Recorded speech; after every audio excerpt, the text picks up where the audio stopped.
Fala, apaixonáticos, apaixonáticas e demais cinespectadores. Vocês gostam de A Morte Te Dá Parabéns? Então fiquem aí que já vamos conversar sobre isso. Meu nome é Pedro Santana e você está assistindo Abaixo da Crítica. Fala, apaixonáticos, apaixonáticas e demais cinespectadores. Vocês gostam de A Morte Te Dá Parabéns? Então fiquem aí que já vamos falar sobre a sequência desse filme. Meu nome é Pedro Santana e você está assistindo Abaixo da Crítica.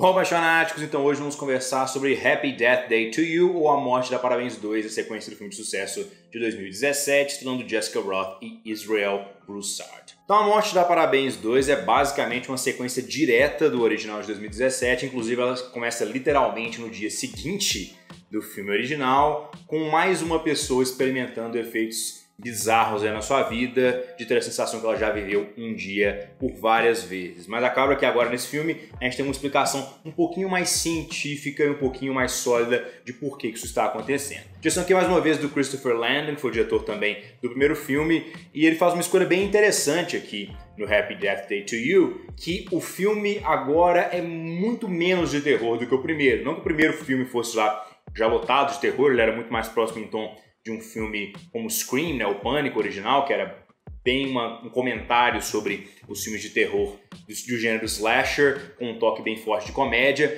E agora o Christopher Landon abraçou o tom de comédia de vez. Esse filme é basicamente uma comédia de humor negro com um toquezinho de sci-fi e tensão que não chega nem a ser terror. O que é muito interessante nesse sentido é porque isso dá uma chance aos atores de explorarem outras facetas que não haviam sido abordadas no primeiro filme. Como no primeiro filme o humor era muito mais, digamos, situacional, e agora o humor parece até proposital em diversas situações, inclusive nas várias montagens que a gente tem ao longo do filme. Montagens, por exemplo, que a gente já tinha visto em filmes como Groundhog Day, né, o filme do Feitiço do Tempo e do Dia da Marmota com Bill Murray, que também tinha montagens mostrando o personagem morrendo as diversas vezes de maneiras criativas, algumas até bastante engraçadas, na medida que a morte pode ser engraçada, né, coisa bizarra, mas enfim.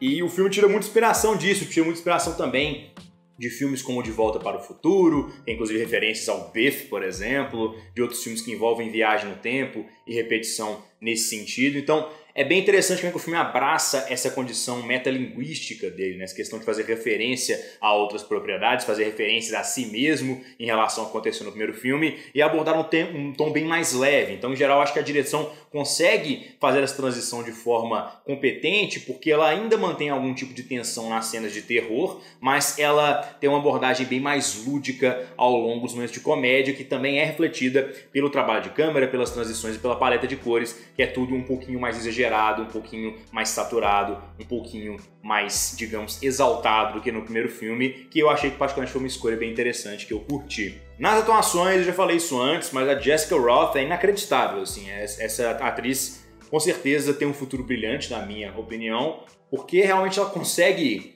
trazer um carisma muito inacreditável numa personagem que é basicamente uma anti-heroína,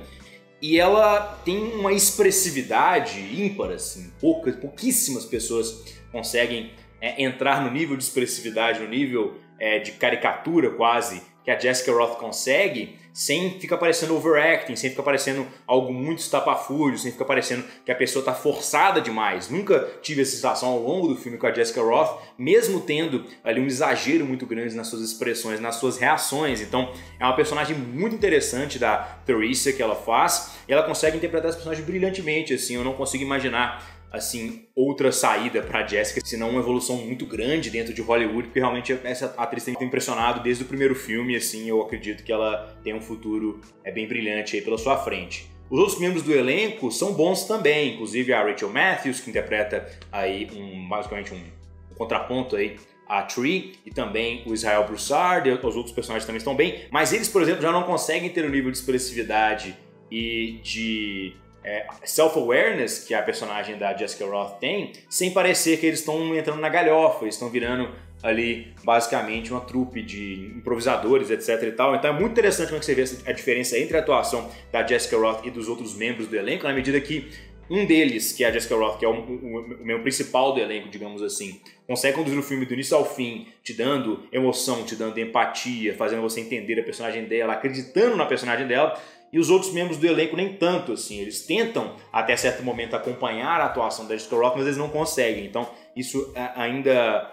destaca mais ainda. Isso ainda destaca o quão difícil é fazer o que a Jessica Rothe está fazendo nesse filme. No roteiro, como eu já disse, o filme aborda uma tangente muito mais de humor do que o original, que foi algo que eu achei interessante, e ele também aumenta bastante a questão emocional do filme, mas nesse sentido eu acho que é um dos erros que o roteiro comete, que o roteiro fica muito melodramático algumas vezes e acaba me tirando um pouquinho do filme, especialmente nos momentos que são sequências ao filme original no sentido emocional também. Eu acho que o roteiro pegou um pouquinho pesado no melodrama e as atuações começaram a escorregar um pouquinho pelo aí, obviamente não a da Jessica Rothe, mas eu acho que o filme perde um pouquinho nesse sentido, na medida que ele troca muito do humor que ele tinha no primeiro filme, que era um segundo ponto do terror, para até transformar o humor em primeiro ponto, mas parece que o melodrama virou o segundo ponto e não um terror ainda. Então acho que talvez um pouquinho mais de tensão, um pouquinho mais de suspense, um pouquinho mais de construção do terror teria ajudado nos momentos emocionais a serem mais impactantes, que eu acho que não foi algo que aconteceu muito bem.